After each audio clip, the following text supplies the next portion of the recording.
Good evening, everybody. Welcome to the Pits of Motorcast. This is your host, Dave.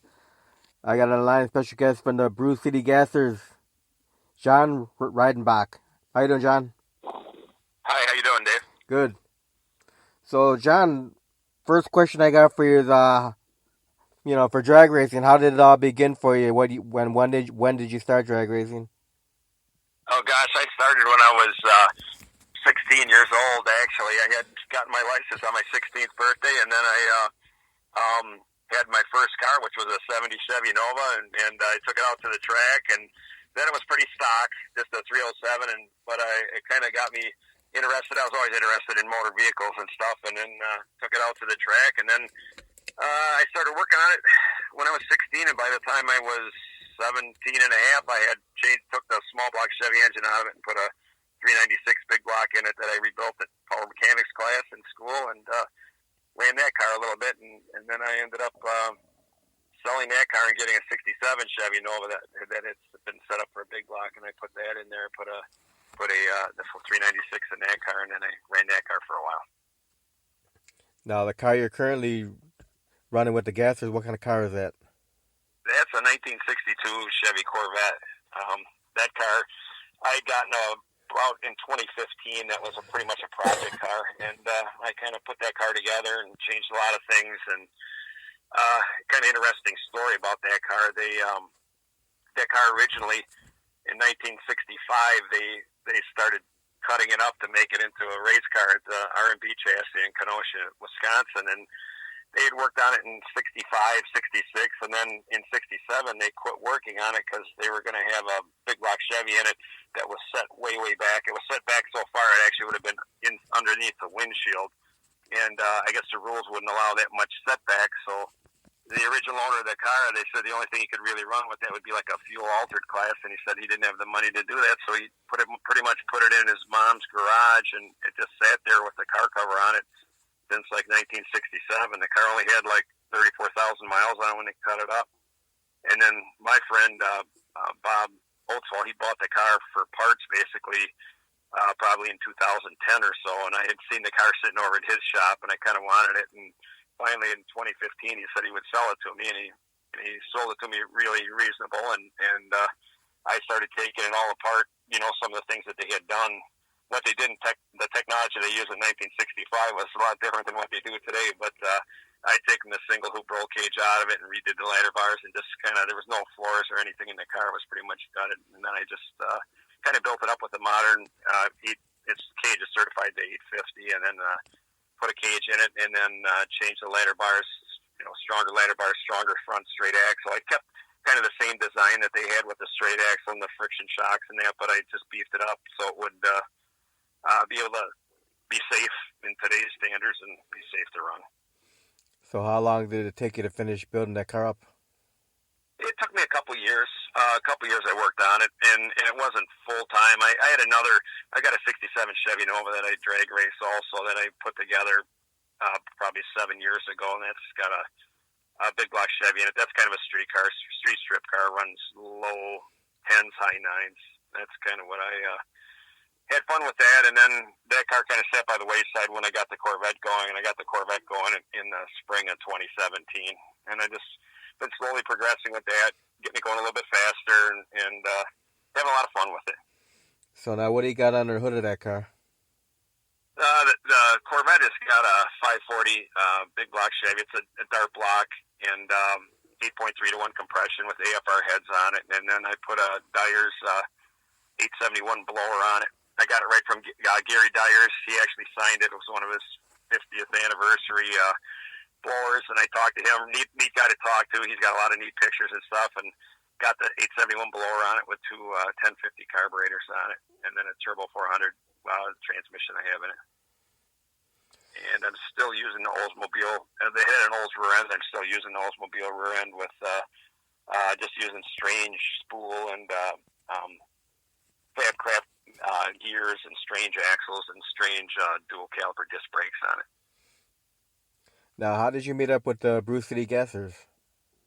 Well, actually, my buddy Mark Davis, he's the one that decided he wanted to start the Brew City Gassers. So I was kind of helping him with some of the social media stuff on Facebook and the website and that. And he started up the group, and we kind of been racing together. We were racing together with other groups, and I've known Mark for quite a few years, and he wanted to do the Brew City Gassers and make it more authentic to 1956, kind of more period correct than 1966 as far as the wheels and everything. And as far as the safety things, that's something that we'll stay with more modern things, but try to get the look and feel of 1966 and earlier. Now, did you run at the Time Machine Nationals over the weekend? Yes, we did. Yeah, we raced Saturday at the Time Machine Nationals. Boy, I couldn't believe how many cars were here. It was packed in the pits. It was awesome. And I actually ran my quickest time here Saturday so far to date with the car. So I was pretty happy with that. And we had a good time. We had a kind of a potluck cookout for the Brew City Gassers here. We had a little over 30 cars in our group, and we had a good time. All right, so you did your quickest time. So what's your quickest? What is your quickest time now then? It's I went 897 at 148.84. So I wanted to get it. I wanted to get it in the eights, and I think I can pretty consistently get it to run like 880s, 890s now. So I'll be happy with that. I'm not really leaning on the engine real hard, and I think the way it's set up, that's fast enough for what the car is. Yeah, unfortunately, the wife and I did not make it up there. We were supposed to be up there. Because I actually won a pair of tickets from Buy Right Auto Parts. Okay. Brian Clark's from the Wise Guys has that stored. Yeah. But we had trouble with our car, which car is still not running. It still needs work on it, so that's why we couldn't make it up there. But yeah, it was a good crowd. Man, I don't know if I've ever seen that many cars in the pits in a long time. It was full. Yeah, I think they had over 200 cars here for sure, which is pretty impressive. Yeah, I was reading something from one of the other groups. I think it was Classic American Muscle Association saying there's so many cars there. Their little area was kind of taken over by other cars, so they said they're just kind of spread out different areas and they'll find each other. They'll find each other eventually. Yeah. Mark had a good idea Friday night. He came up and roped off our area with some red caution tape and everything so we could get everybody parked in where we needed to get them parked. So that worked out pretty good. But yeah, it was a good time. And we had a really good time during the weekend event. It was great. Oh yeah, it was prepped great. There was a lot of awesome groups up there. Besides you guys, you had the Classic American Muscle Association, and you had the Pro E85 guys, and you had the America's 1320s. Yep, Nostalgia Super Stocks, Nostalgia Pro Stock groups. Yeah, they had a big bunch with the Pro Stock guys. They had like over 20 Pro Stocks. They had like a big field over. Because they actually had some other guys come out besides the Midwest Nostalgia Pro Stocks. He had the Outlaw, which I don't know if you know Bob Mailer. He brought like 7 of his guys out there to run with the Midwest Nostalgia guys. Yeah, it was good. It was nice to see the track full, and there was quite a few people in the grandstands too, which was great too. Yeah, it was. And if you can't forget the Chicago Wise guys. Oh yeah, absolutely. Yeah, they always put on a great show. Yeah. Pete Demos got his 25-year award from them. That was nice. Yeah, that was really nice. And there was some pretty good photographers, some great photographs event that people had taken, and a lot of good videos from the event. Oh yeah, Mr. Fabulous always takes good photos, and Peter Orrs. Yeah.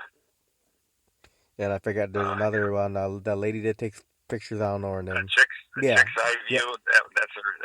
She had some great ones there too. Yeah, there was some. Yeah, there's quite a few people are taking pictures, which was great. Yeah, then you had the jet cars, which weren't that many jet cars over the weekend. The 4 jet cars, I guess it was. Yeah. Now, I know. Yeah. I know Sunday was only 3 though, because the one guy with the red truck, the Dragon's Fire, he was only there for Saturday, so then Sunday he only had 3 jet cars. Yeah, they were lucky that they got some of them in on Saturday because we were in the staging lanes right up in the front to make our third run, and unfortunately it started to rain a little bit. Oh yeah, that's what I heard. I heard right after the first round of the Jets cars, that's when rain came, and that was the end of the night. Yeah, we were right in the front of the staging lanes. They're getting ready to go, but yeah, it is what it is. But we were happy. We had a good time, and there was no major breakdowns or oil downs or anything either. So it went pretty smoothly, which was good. The weekend was a good weekend. Now, you have any more events planned for the year? Or you done? No, we actually are gonna. We have September 20th and 21st. We actually have there's a event up at Rock Falls Drag Strip up by Eau Claire that's called the Fallout. It's kind of the guys that had put on the Meltdown drags. They run this race in the fall called the Fallout, and it's a real nice facility up there. Real nice track. They just put all new concrete barriers up at the beginning of this year and new scoreboards, and they're going to redo the pits. But that's a fun race for vintage race. Kind of like what the Meltdown rules were, kind of what our rules follow with 1966 and earlier. And it's a great event up there. You can get probably as many passes as you can. Prior to this Saturday, that was where I made my fastest pass last year. I had ran at like a 9:17 at 147 up there, and it's a great track. And we kind of camp out there for a couple of days. We got quite a few people from our group, the Brew City Gassers, that are going to be up there. And that's always a fun event, just hanging out and racing up there. And we'll probably, if they have another streetcar brawl in October, we'll probably make that one also. Yeah, October 12th is the last one. Yeah, so I think we're going to be scheduled to run that one also, which would be kind of nice near the end of the year. So if you didn't have the other event on the 21st, then you would have been at streetcar brawl on September 21st, then, right? Yeah, correct. Yeah, we would have been here for the streetcar brawl, but yeah, everybody's pretty much going up to the Rock Falls race, which would be a lot of. Yeah, like I said, that's a great time. Yeah, it's always fun at the JAG Races. Yeah, it's we're having a lot of fun as a group, and we got a really good group of guys with the Brew City Gassers there, so we have a good time and it's a good group to hang out with, good group to race with. So now for you, when the first time that you ever went down a drag strip, how was that experience for you, John? You know, the first time I did it, I shouldn't really probably say this, but first time I did this, where it was nice. I couldn't believe how smooth and how wide and how long it was, because back in the day when I had my car, I grew up probably 2 blocks away from this county highway EA in Summers, Wisconsin, and that was the big drag race road that everybody would, if everybody was cruising in town in Kenosha or something like that, and they wanted to drag race somebody, it was either on South 7th Avenue or County Highway EA, which was out by me. So I watched quite a few people out there drag race and followed quite a few people that drag raced out there, but that always risked getting in trouble, with the police and everything. Right. So it was nice when I came out to the track. I thought, man, you can come down here. You don't have to worry about getting in trouble. It's safer. It's wider. You got a long shutdown, and that was pretty nice. And like I said, I had gotten my 70 Nova, which was not that fast. It didn't have a posi in it, but when I took the 396 out of it that I rebuilt and put it in the 67 Nova, that had a 456 Ram gear, and I couldn't believe how, for me, that car was quick. I mean, that car this is way back, going back quite a few years, that car ran, for a street car, ran like a 1216 at 106 miles an hour, which to me was flying at the time, and I had a lot of fun with that, brought it out here, and raced that when I was 18, but unfortunately I got a couple too many speeding tickets with the probationary license, so I had mine suspended for a couple months. So then it kind of slowed me down a little bit after that. So now, when you first got into drag racing, John, did you have any heroes out there or people who inspired you drag racing out there, like in the big show or anything? Yeah, and I'll tell you how that happened. And some people may know who he is. He lives down in Tennessee now. But I grew up in Summers, Wisconsin, and it would be on Washington Road, Highway 142. I was west of Highway 31. It's just kind of out in the county, a little bit rural. And one day I was sitting in the front yard. I think I was mowing the grass, and this is probably before I had my driver's license. I was probably 14, 15 years old, and all of a sudden I could hear a race car. I could hear a race car coming from the east, and I thought, what the heck is that? And I'm standing out by the road, and here comes 70, I think it was a 70 Chevy Nova, black Chevy Nova, and it said Mickey's Habit on the side of it. It had 1432 slicks on it, and he went flying past my open headers, went flying past my dad's house heading west.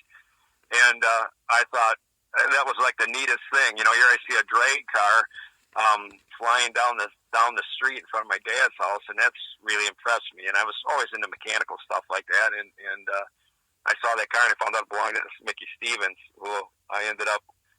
When I got my car, I had actually talked to Mickey quite a bit. He helped me out a lot with, you know, carburetor hesitation problems, knowing to put bigger squirters in the Holly carburetor and that. And I was kind of always would go down. He lived down the road probably 3 miles from my dad's house, and I'd go down there every once in a while and see what he was working on. And he always had some type of different muscle car or race car that he was working on. So he kind of inspired me quite a bit when I was 15, 16 years old.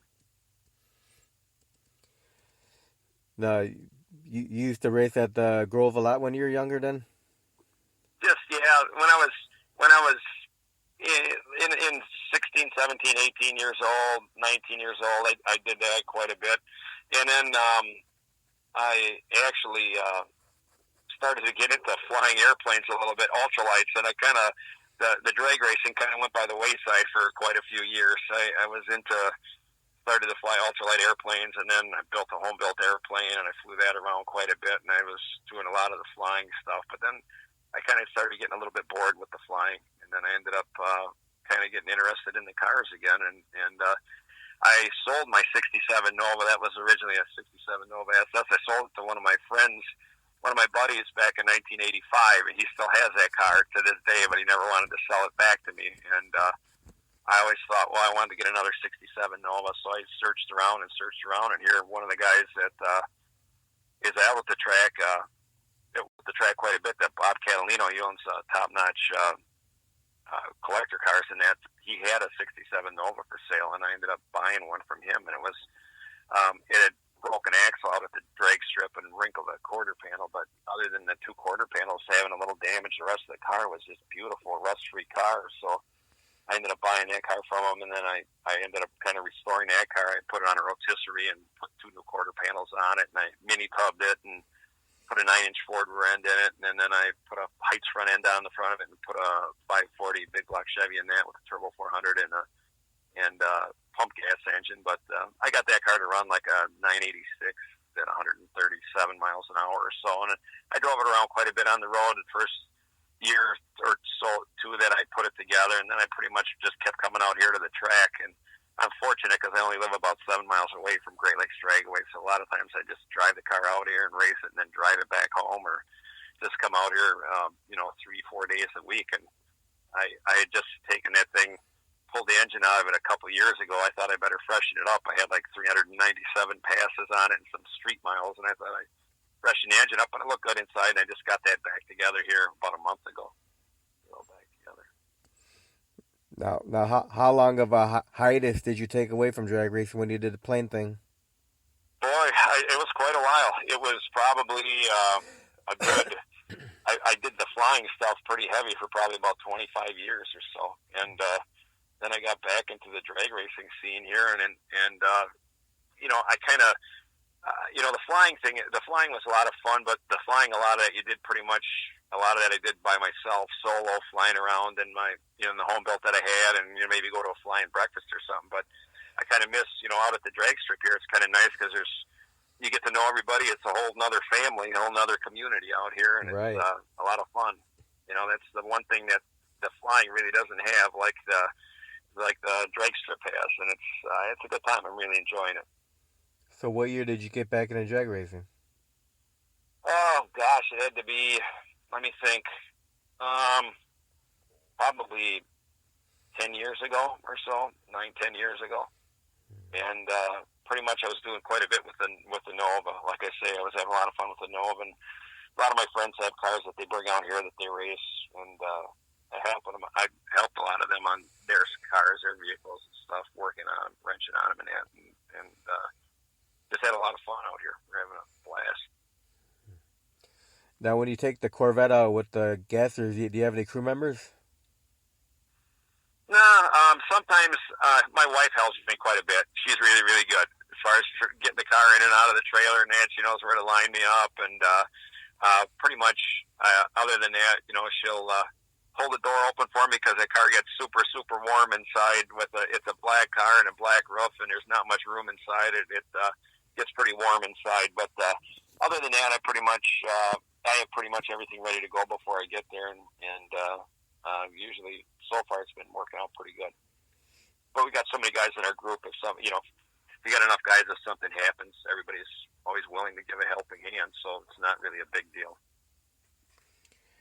All right, now, John, do you have any pre-race rituals or superstitions at all? No, not really. Nothing that I really do before I race.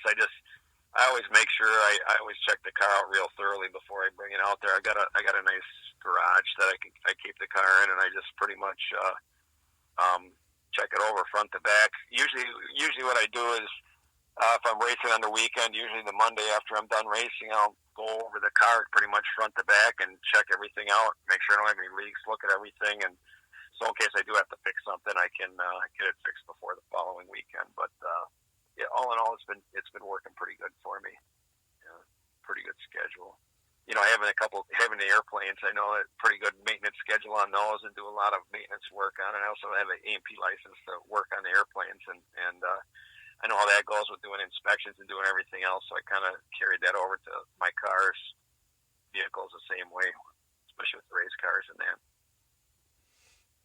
All right, now, even though you took a long break from drag racing, what still keeps you passionate about drag racing?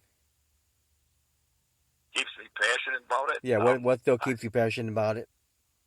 Oh, I guess, the flying is the flying part of it. I'll have to just say that one home built that I had, I could fly. That plane would fly upside down, and you could do aerobatics in it and stuff. And I guess I kind of am an adrenaline junkie, and that's kind of the same feeling I get with the race car.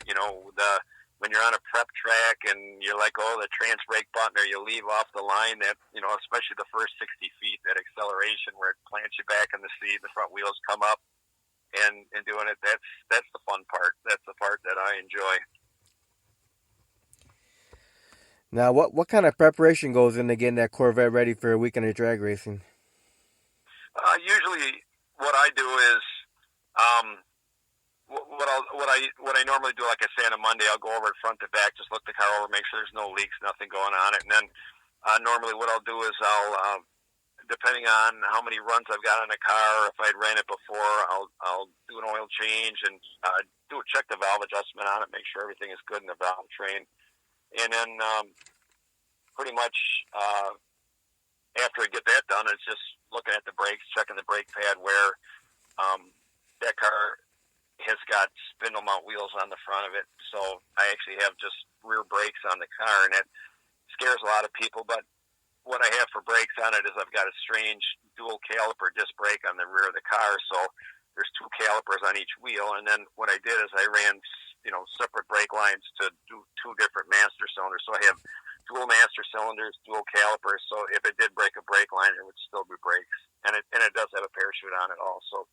So stopping is never an issue for me, but I always check the brakes real well, check the tires pretty much too. I look at the tires real close and make sure I don't have any damage on the tires, and pretty much check the rest of the car over.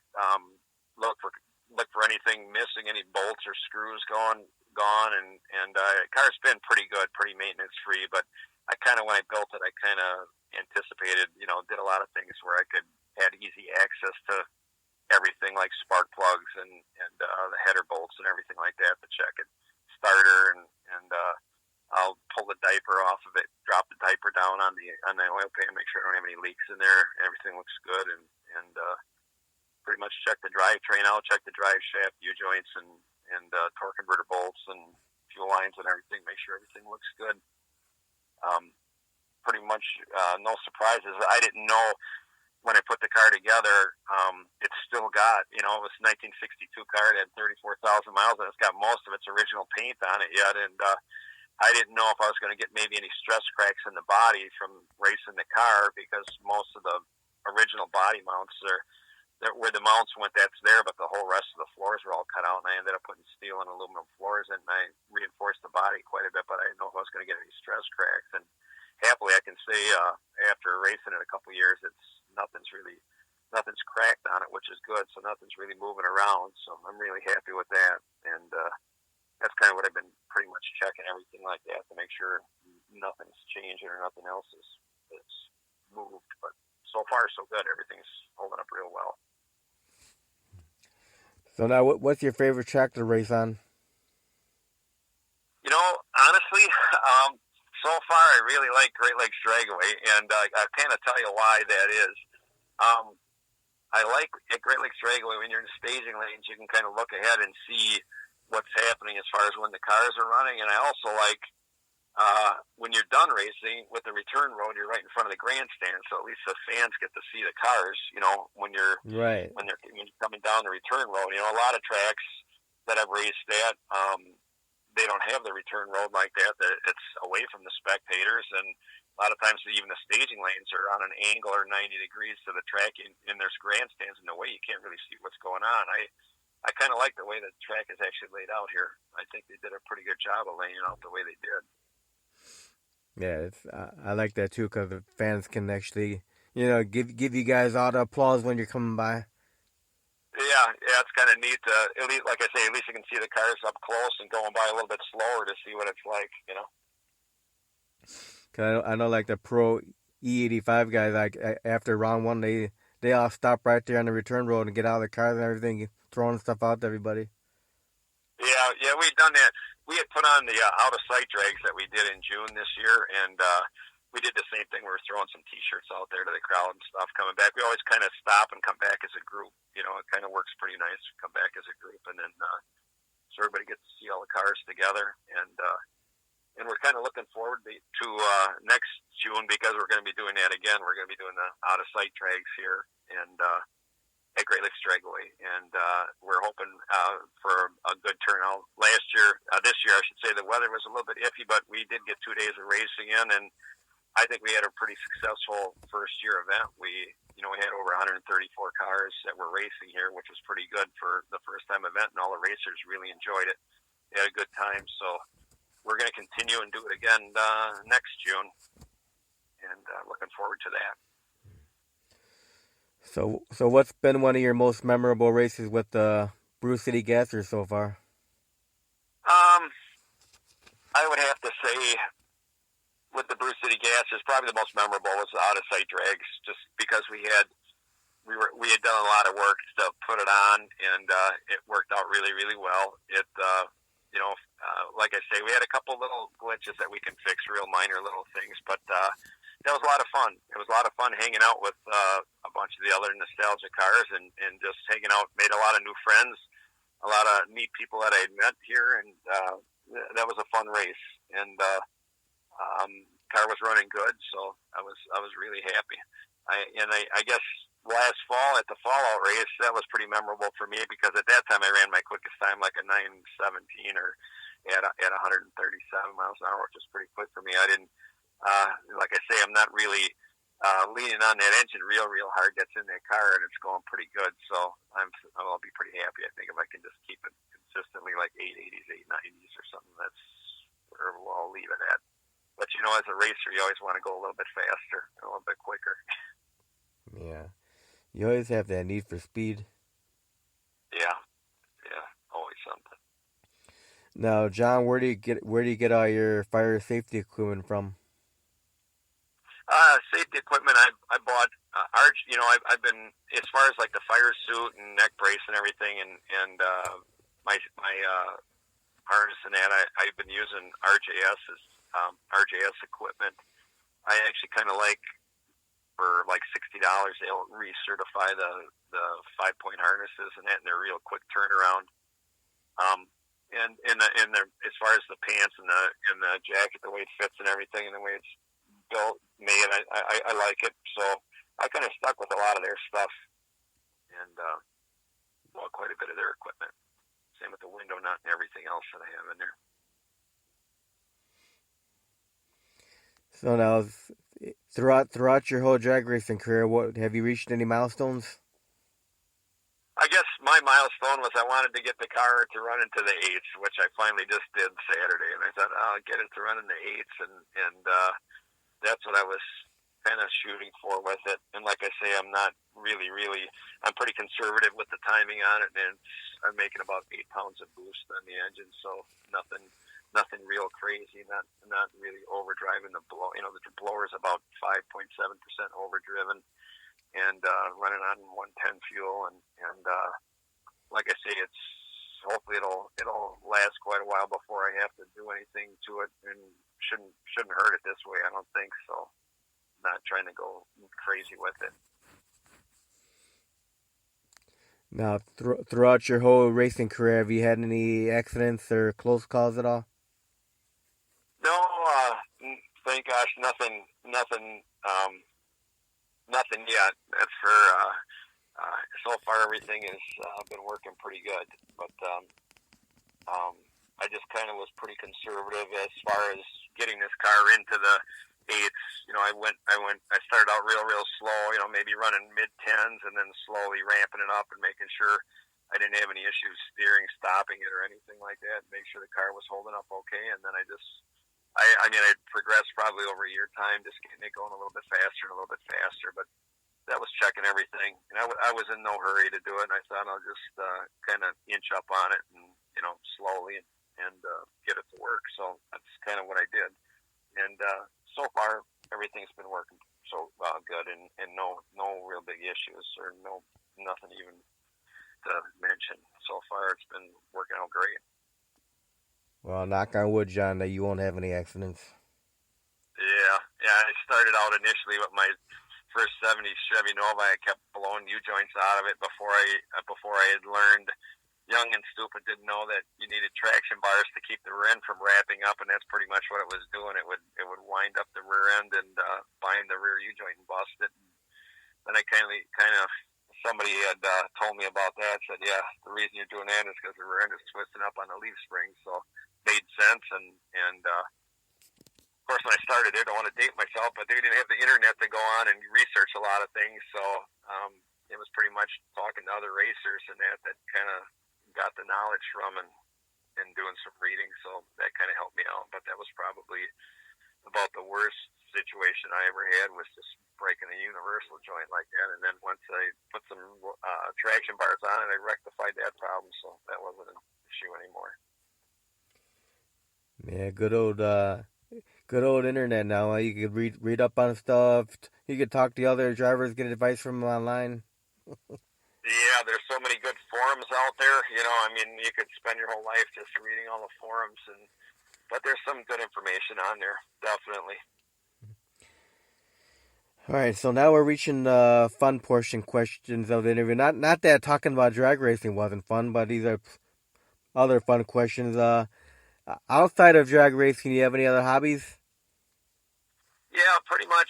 Well, other than actually the flying part of it, which is kind of I got on the back burner now. I actually also another hobby that I'd done is I had did a lot of off-roading with Jeeps, 4-wheel drive Jeeps, and I built up I don't know, I probably had over a dozen different Jeeps over the years between the CJ5, CJ7, and Wranglers, and I built up a Jeep probably in 2008, 2009. I built up a Jeep that I put a Cummins 4BT diesel engine in and stretched that with a Jeep Wrangler, a 98 Jeep or 97 Jeep Wrangler. I stretched the wheelbase a foot, put Dana 60 axles in it, and put 40-inch tires on it, and put a diesel engine in with a 5-speed out of 4BT diesel engine, a 5-speed out of a Dodge Ram pickup truck in it, and I took that out to Moab, Utah quite a few times, four-wheeling out there with it, and had a lot of fun with that Jeep. I still have that around. That's another hobby that I do. That's kind of a lot of fun, but that's a little bit different from the drag racing. Instead of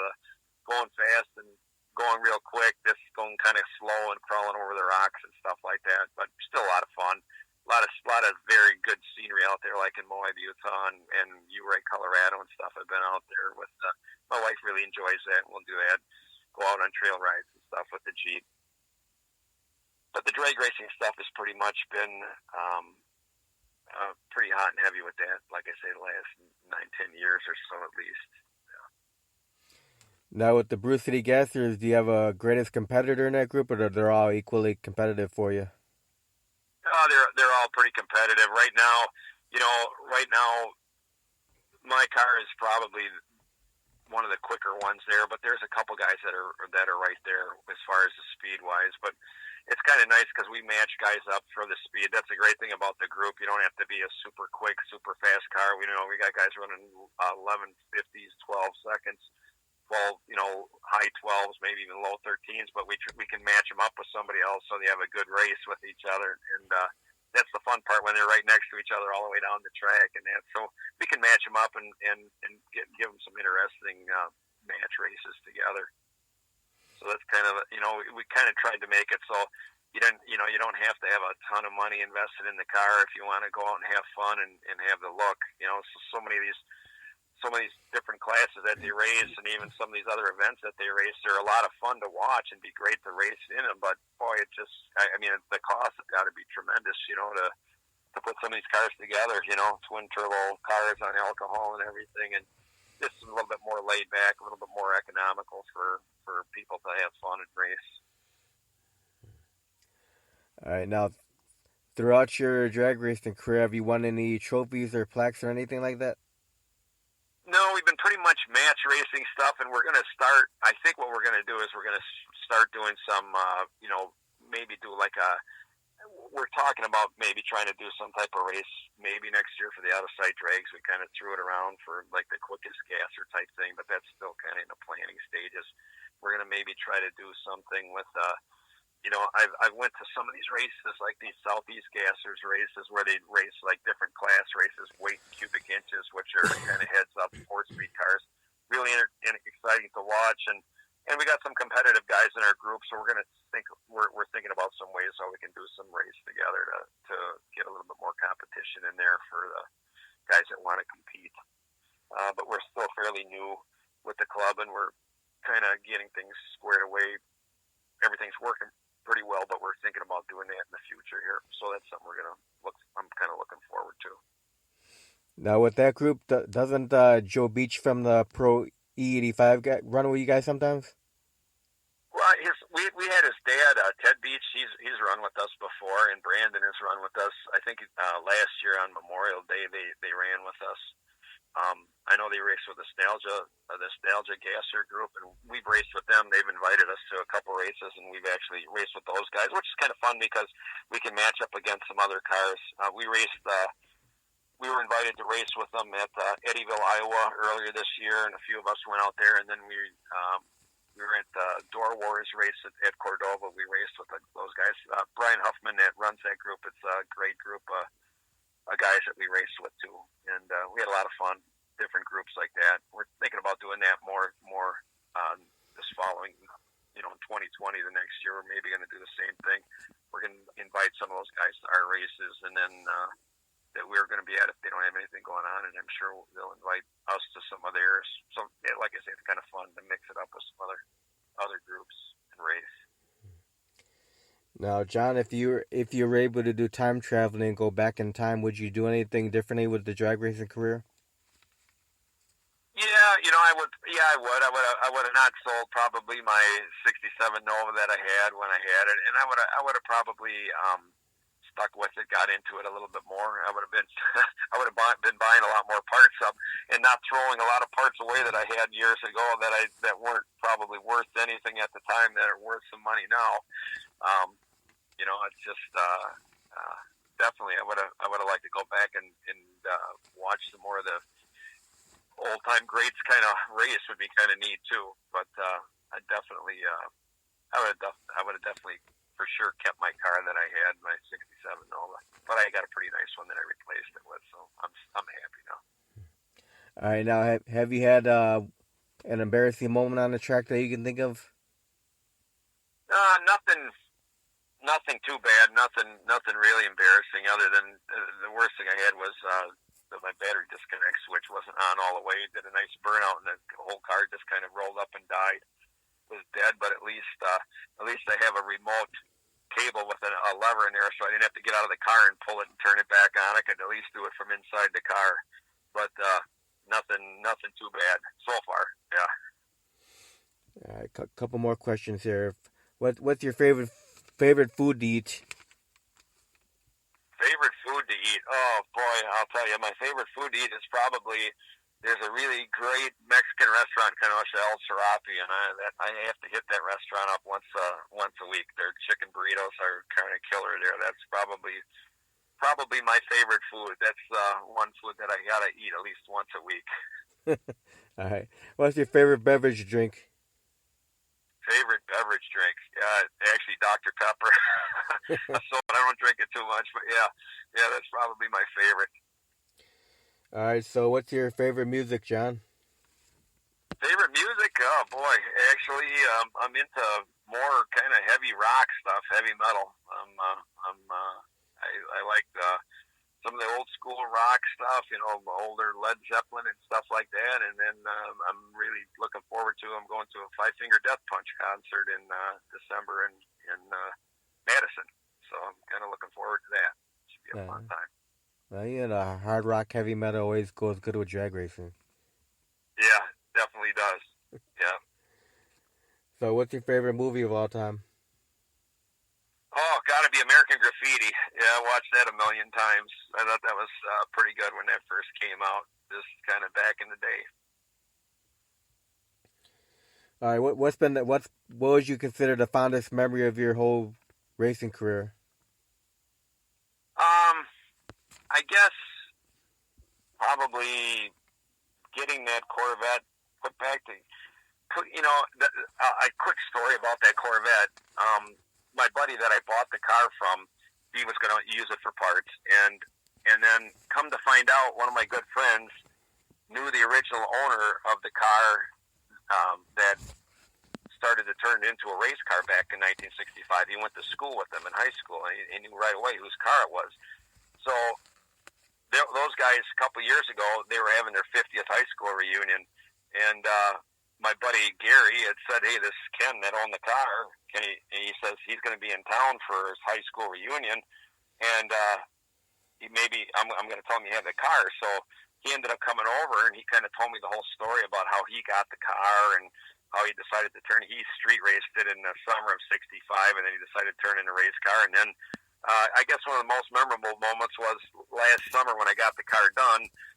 He came back in town. He's retired and he lives in the Cayman Islands.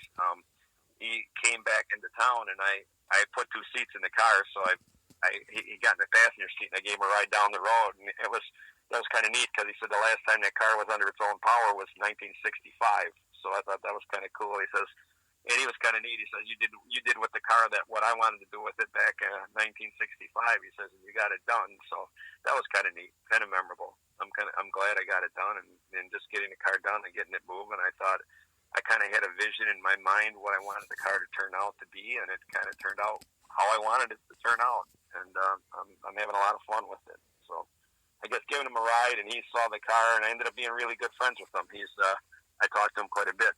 With social media now, it's great. I can Facebook message him or whatever, but we talk quite a bit about the cars, and he's got a couple in the Cayman Islands. He's got a 33 fiberglass body, 33 Willys with a blown small block, and then like a 41 fiberglass Willys with a blown big block in it. And so he's still into the car scene, that many years later. He's 71 or 72 now, and he's kind of still got some neat cars. Yeah, well, your car looks beautiful, John. Well, thank you, Dave. Yeah, it's a lot of fun. I'm having a blast with it, and it's kind of fun to have something like that.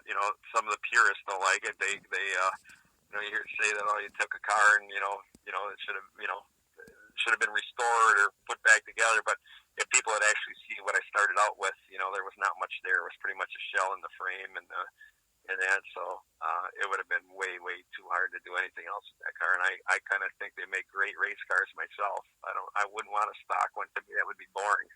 But they make great race cars. Well, John, I want to thank you very much for taking time to do an interview. You have any final words? No, nothing much other than just tell everybody to look for the Brew City Gassers out there racing, and keep your eyes peeled for next June. We're going to have the out-of-sight drags at Great Lakes Dragway again, and it should be a good time. I'm hoping 200 cars or so, or close to it. We're going to keep it maybe there so we don't get it too packed, but we're going to have it so we can do a lot of racing there and put on a good show for the spectators. Awesome. Well, thanks again, John. Yes, thank you, Dave. You have a great night. Good evening.